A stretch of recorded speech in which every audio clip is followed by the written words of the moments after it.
the last speaker before the mandatories, and I'm going to introduce Mr. Kevin Garrison. This might help. Kevin became involved in prosthetic work when he was 19 years old, employed by a local prosthetic family for 3 years in El Paso, Texas. He then furthered his education, attending UCLA, subsequently transferring to Northwestern University, where he completed his prosthetic studies. After successfully completing his formal education, Mr. Garrison practiced prosthetics for 10 years before founding Garrison Prosthetic Services, Inc. in 1986, located in North Miami Beach, Florida.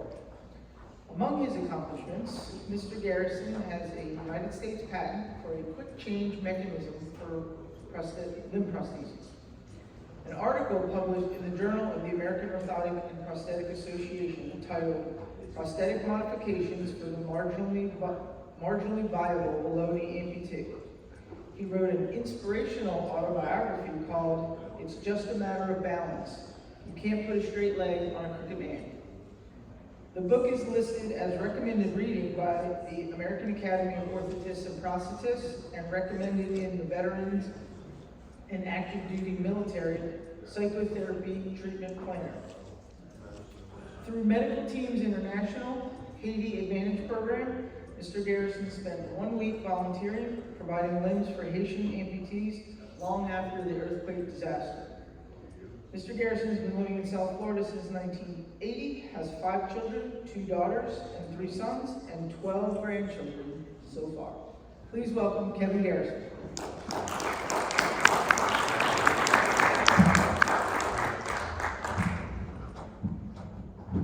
Pleasure to be here speaking with you.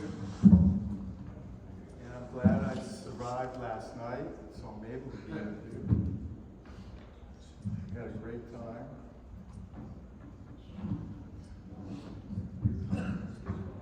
So this guide that I'm about to share with you relates to my career, which spans 50 years now. And being in private practice, I've had to learn how to use the inverted pyramid alignable system quickly, efficiently, and through the years, I've found a step-by-step approach to get me through it quickly. It's good, very good for the patients as far as being time-consuming in that process, as well as you know how important that process is. Yes. Oh.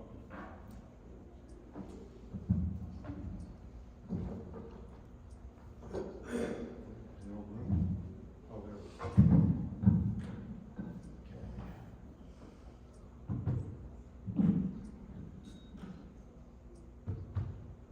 So,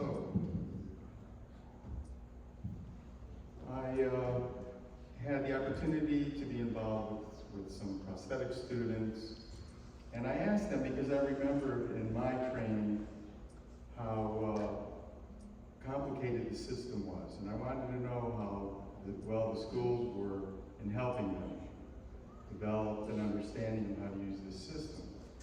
And when talking about it, I said, would you benefit from a guide, like a step-by-step guide? What's the school's approach?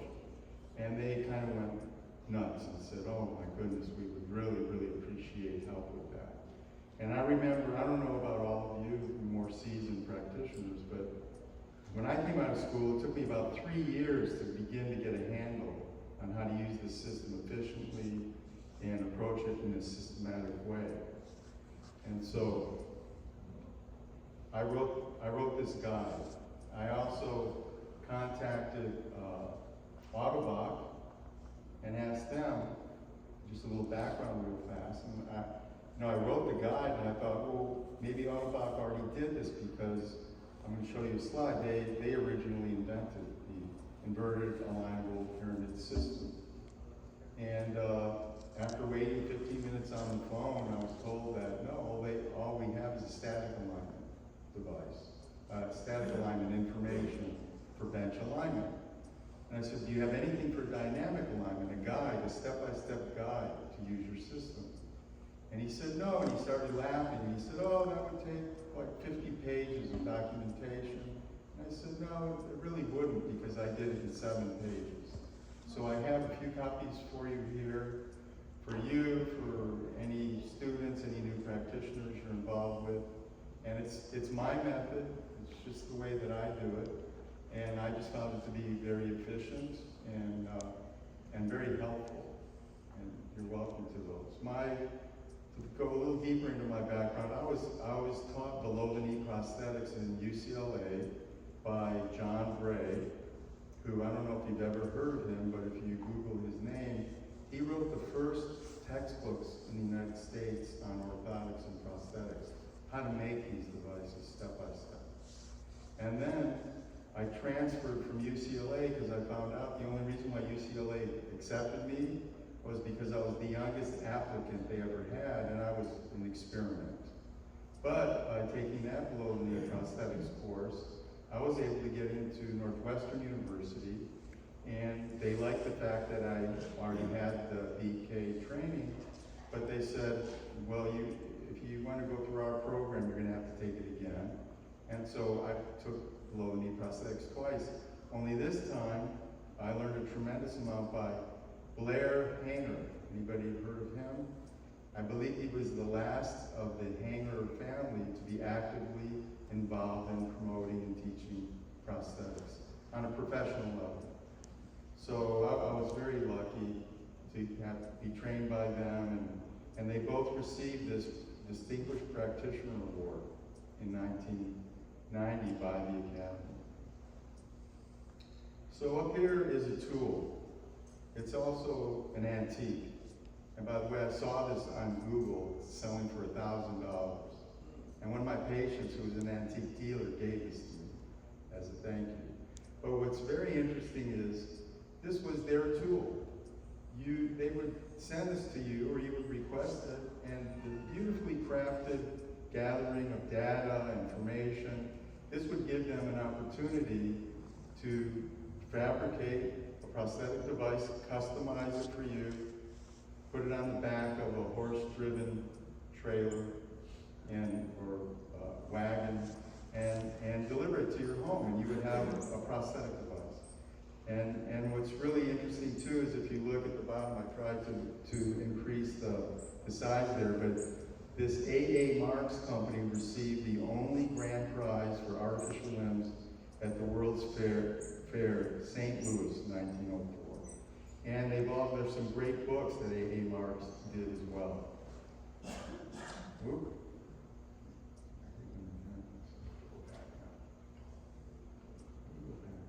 Oh, there we go.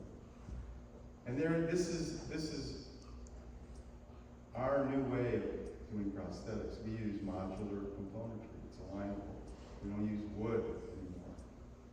And the inverted pyramid alignable system, originally called the modular system by Autobach, when it first became available in 1969, is complicated. The challenging transtibial dynamic alignment system consists of 12 separate adjustments. These are the adjustments offered, which most of you already know them. Yet, and when I ask someone, how many different adjustments are there? They always forget these first two. You can also lengthen and shorten the prosthesis, which is an adjustment. Very, very important adjustment. And you could accommodate that quickly. And then you also have the internal or external rotation, anterior or posterior positioning, medial or lateral foot positioning, inversion or eversion, dorsiflexion or plantarflexion. Now, as I said, this is my method, my technique. And in order for me to develop this, I had to reconceptualize and rethink. And you see this absolutely beautiful picture. This is from downtown Fort Lauderdale, believe it or not. And you see the sunset there.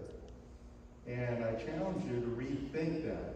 It's not a sunset. The sun does not move. The earth is rotating away from the sun. Okay? When approaching this particular type of alignment, I highly recommend keeping your focus on the fact that the residual limb is not moving, the sun. When it comes to the alignment changes you make as to positioning the prosthetic foot, or rotating it under the patient, is only what you accomplish in your efforts. Getting started, especially with the new amputee, you know, how often have you heard them say, well, how quickly will I be, you know, back in my life, regaining my ability to walk and ambulate well. And so I developed this little formula that I tell them, because they need to understand that there's not a jet engine in the prosthetic device, it's all them. And so I walk them through this, and I say, number one is you've got to develop the strength. Then that will give you the control. And once you gain that control, what comes after that? You feel confident. You don't need the cane, you don't need the walker. You can go and you can do it. So dynamic alignment can become very confusing very quickly as your patient begins to walk on the prosthetic device you have just provided. Developing a quick and accurate approach to dynamic alignment will assist you in getting the prosthetic foot in the most optimum position under your patient in a reasonable amount of time. I recommend informing the patient before they get started that they must control the prosthesis and not let it do what it seems to want to do on its own. This could really throw off what you're trying to accomplish. In this type of device, the most common problem for the new amputee is learning how to resist knee flexion as they begin the weight-bearing phase of the gait cycle. I highly recommend that you track your alignment and practice, and also allow yourself to quickly adjust it by learning how to use the Allen screw in both hands. And that way you're not slowing down the process, you're not having to change your position in front of the patient, you just simply are transferring the Allen screw from one hand to the other. I found it easier to follow any changes made by thinking of the Allen screw as a clock face. Big hand is pointing up and either turning the screw counterclockwise 1/2 turn, 30 minutes, or 1 full turn, 1 hour, or even just 1/4 turn, 15 minutes. Keeping track of your adjustments I found to be much easier looking at it in this way. Part of the job is pushing the limits, making adjustments until the patient says, no, it was better before. So if you know, okay, well, I had the Allen screw was at 12 o'clock, but now it's at 30 minutes, you know what, you can put it back exactly, quickly and efficiently right back where it was, and then it's, yeah, that's where it was better. So these are our tools of the trade. You know, although we do take measurements too, you know, we don't send out a poster to fill out. But these are beautiful tools, very inexpensive. These little ratchets, I wish they would have become available like 30 years ago. Yeah, you know, but they're awesome, they're very quick. And what I like about the one on the top right is a opportunity to put 2 different sizes Allen, what do you call it, heads, click them on top. So, you know, many of the knees have the larger Allen screw, many of the, and then you've got the regular screws for the alignment.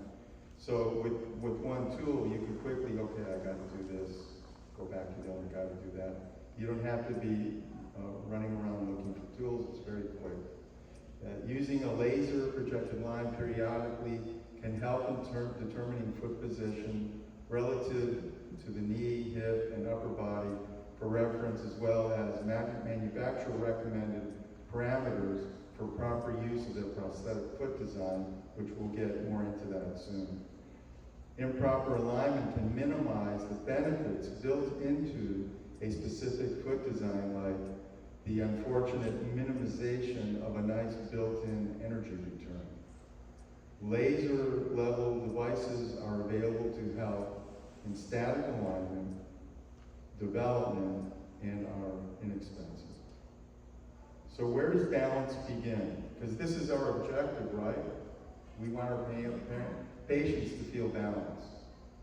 I highly recommend creating a starting point by having your patient stand with equal weight on both limbs in knee extension. Position their feet with regard to medial lateral foot positioning, trying to closely equate the foot positions, spacing them apart, simulating how they will be placed during ambulation. Determine whether the length of the prosthesis is appropriate, of course, before ambulation, as best as you can. Sometimes experienced amputees can give you excellent verbal feedback as to how the limb feels dynamically, whereas others offer you no feedback. Oh, Mrs. Jones, how does that feel? What do you mean? Feel in what way? What are you talking about?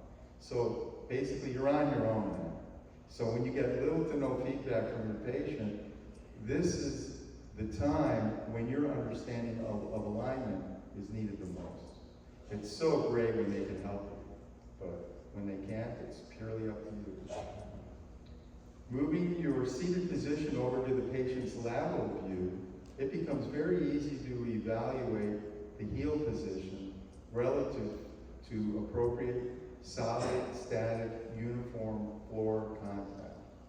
Evaluating this with the patient standing, having equal weight on the prosthesis and sound limb, maintaining knee extension as much as possible. The heel must be firmly touching the floor at this time, signifying that any degree of knee contracture is accommodated, preventing unwanted stress to the knee joint and contributing to a comfortable, controlled, safe, standing foot position for the patient. I found this picture on the internet and just doing general searches looking for in Google Photos, and the red line demonstrates actually when the foot is in the shoe, this alignment gets even worse. Okay? It's a pretty poor alignment setup. How can you correct something like that? Well, what's interesting is, now we're using these shuttle lock systems. And if your patient has a flexion contracture, you can't accommodate that by moving your shuttle lock location, because the shuttle lock has to be directly under the residual limb. If you put it you flex the socket and put it on that shuttle lock, this is why your patients can't get it to work, and the pin keeps jamming. You got to forget about that. You center the lock under the residual limb, and then you use different parts to accommodate that. The one for flexion contracture, I'll show you, but to just move the foot anterior or posterior, this is wonderful. And very, very lightweight, which we want to maintain that for our patients. That's one of the things I like about this system. There's no slide mechanism necessary, and that just adds weight. You have a slide mechanism, then you put this inverted pyramid alignable system under that. You start you're adding weight to the prosthesis. If it is determined that knee flexion is incorrect, correct this by slowly adjusting the anterior and posterior Allen screws below the socket, allowing you to dorsiflex the foot if the heel is off the ground. And continue doing so until you see and feel the heel firmly in contact with the floor. If you don't do this and your patient ambulates without an accommodated flexion contracture, their gait is just terrible. Doesn't look good. This adjustment is accomplished by loosening the posterior screw and tightening the Allen screw, allowing the pyramid to swing the pylon in the anterior direction, following the heel to shift lower, allowing the heel to shift lower and lower as you continue to tighten the Allen screws. It is helpful to think of the male pyramid attachment as a simple hinge, and the Allen screws are simply a way to rotate the lower device in the direction that the Allen screw tightening determines. When you're tightening the Allen screws just below the socket, think of the entire prosthesis below as one unit, avoiding the high potential for confusion. Rethink of an upside-down capital letter T. The body of the T as the pylon, and the top of the T as half being the toe and half being the heel level. Your position. I've learned that after the length and basic alignment are determined statically, you are now ready for ambulation. I highly recommend starting with your vantage point being in front of the patient, the sagittal plane, sitting on a low stool with wheels, thus putting your eyes in a great position, more optimum for you to see what transpires when force is applied to the prosthesis. You can also physically guide the patient in positioning the foot for heel contact in an appropriate place regarding the medial lateral of step as the foot moves forward towards you. Repeat this with the patient until they learn to manage this alone. Avoid confusion. That was the purpose of me developing this. I found myself getting very confused when I would see the inappropriate alignment positioning going on. You have 12 potential gross alignment adjustments available. And if you're focusing on all of them at the same time, this is not useful and only contributes to your confusion. It is more useful that your focus stays on what you can properly adjust from your vantage point as you sit and watch your patient ambulate. Now as the patient ambulates in front of you, moving towards you and away from you, your focus should also be on the occurring medial-lateral motion of the knee during mid-stance, the varus moment, and the effects of improper toe out or toe in. And this I found to be very helpful, as well as I recommend that you correct the internal external rotation of the foot first, toe out and toe in, as this also contributes to additional unwanted or confusing dynamic knee motion throughout the mid-stance phase of gait. Ambulating towards you. Remember, a slight varus moment should occur as the patient goes into full weight bearing on the prosthetic device. If this movement is excessive, correct this by sliding the prosthetic foot laterally to lessen the disproportionate varus moment. This adjustment is provided by loosening the proximal medial Allen screw and then tightening the lateral proximal Allen screw. When you do this, you are able to understand that the prosthetic foot is now not only repositioned medial to lateral, but the foot is now in eversion. And that's not something that is something you're not trying to achieve. Correct the eversion by loosening the distal lateral Allen screw and tightening the distal medial, allowing inversion of the foot.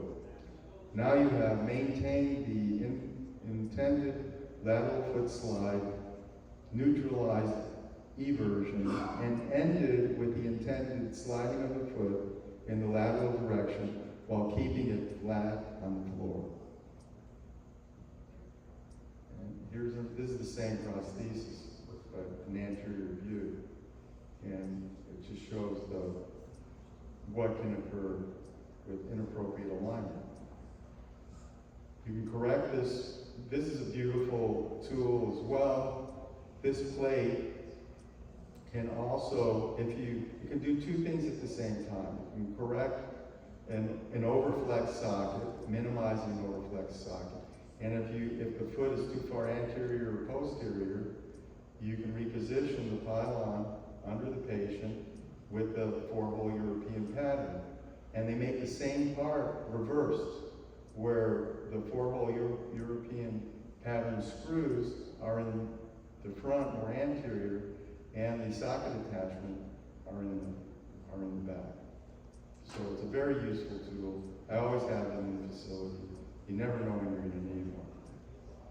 Ambulating away from you. As the patient ambulates and you are behind the patient, you can easily see how wide the patient's foot positioning is. And also if lateral or medial leaning of the prosthesis is occurring as the patient moves their weight on and off the prosthesis. It is very difficult to definitively evaluate the toe out or toe in of the prosthetic foot as the patient is moving away from you. I've seen practitioners in clinics, they seem to be able to do that. For me, I found I could do a much finer understanding of what's going on, evaluating that when they're moving towards me. You have 12 potential gross alignment adjustments available to provide at any time. If you are focusing on all of them simultaneously, this is not useful and only contributes to your confusion.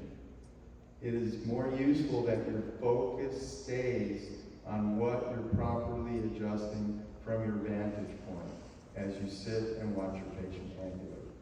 I guarantee you, you will save time this way. Don't feel like you've got to jump around, try to correct everything all at once. If you follow this guide, the end result will be excellent and it'll be quick. After knee stabilization and the foot is determined by coming down flat at mid-stance, now is the time to reposition yourself so that you will be able to view the patient's ambulation patterns from a lateral view at the patient's side. If you notice toe vibration or wiggle as the patient went into toe off, you address that after moving your seated position. The coronal plane. Position yourself far enough away from the parallel bars so you have an opportunity to view more of the steps, of the patient's steps from that viewpoint. Watching the anterior limb knee progression from the lateral. What is also helpful in determining optimum alignment in this position is watching what happens to the prosthetic foot as the patient terminates weight bearing on the toe, just finishing toe off. Excessive energy storing and release. This needs to be minimized by either moving the prosthetic foot slightly more posterior, shortening the toe lever arm, or slight dorsiflexion of the foot, and then re-evaluating what adjustment has worked to minimize this unwanted motion and toe off. What helps to simplify finding which adjustment to make is staying focused on viewing the toe rise as the patient completes the gait cycle. I always try to provide a cosmetic look as the patient ambulates by simply matching the toe rise with the sound foot. If the sound foot has a toe rise higher than the prosthetic foot noted at heel contact, then the adjustment for more dorsiflexion of the prosthetic foot. If this adjustment becomes challenging to correct, the problem must be because the prosthetic toe is too stiff, relating to the weight of the patient. Replacing it with a less stiff toe lever arm, or replacing the foot altogether and getting them with just a different foot design. Oh, well look, now we're not watching me read, okay? This to me, why I have this slide here, because I don't have a bunch of these, because this is the most important one, in my opinion. And when you're at this point, what helping you determine how to smooth out the knee action is this, watching the toe rise.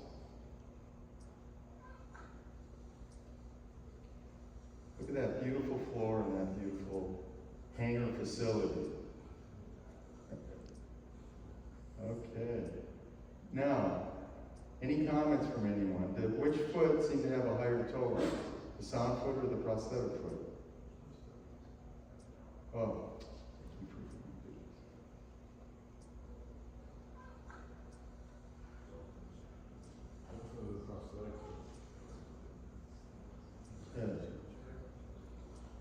Yes. Okay. So, but also, if you're able to really watch this closely, you can also see what's going on. Look at his knee. He's almost going into hyperextension. Almost. So, what happens when I make this correction? And the next slide will speak of this. But when I slide the foot, angle the foot back, to bring the toe down by plantar flexing the foot, I've just lengthened the heel up arm. And in this case, I think that will be good. He needs it. And so I wouldn't do a compensating slide adjustment. I would just leave it and watch him walk again. See. And if I see that it's too much heel now, then I would have to compensate for the dorsiflexion by adjusting over the top of the foot.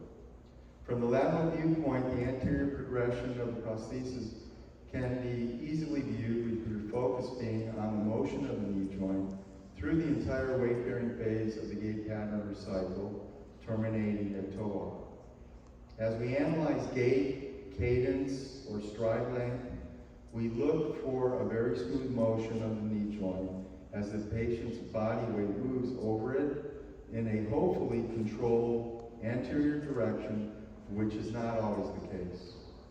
This is when you can discover knee weakness demonstrated by the patient's inability to prevent knee flexion as the knee goes into weight bearing. The amputee cannot utilize the prosthetic foot heel when this happens. I tell my patients, might as well not even have a heel on that prosthetic foot, because every time the heel hits and you let your knee bend, you're not using it, you're not compressing it, you're not getting the benefits of that beautiful spring, which the feet, in our new technology, these feet have beautifully offered nice heel compression to help move the patient with controlled balance as they go into weight bearing. Slide the foot for correction.